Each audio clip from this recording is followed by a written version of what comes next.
Okey, ni dia guys, Ulanzi Quick Release Mount Base Plate untuk kamera. So cara pemasangan, yang bahagian plate kita pasang pada kamera.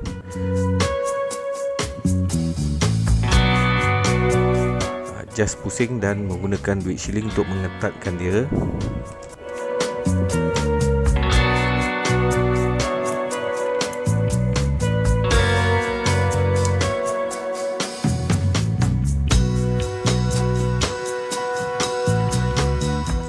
Manakala bahagian base kita pasang pada plate gimbal.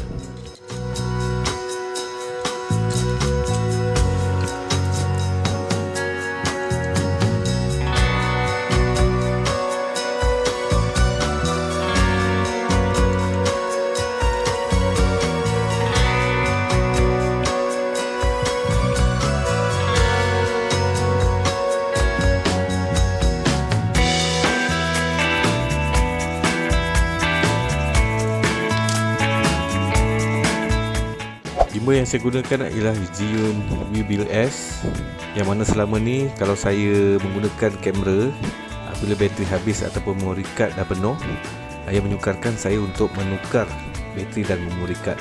Dengan adanya Ulanzi Quick Release Base Plate ni, ia memudahkan kerja saya untuk tukar bateri dan juga tukar memory card. Hanya dengan tekan button kita boleh tanggal kamera pada plate dan kita boleh pasang kembali pada plate dengan mudah.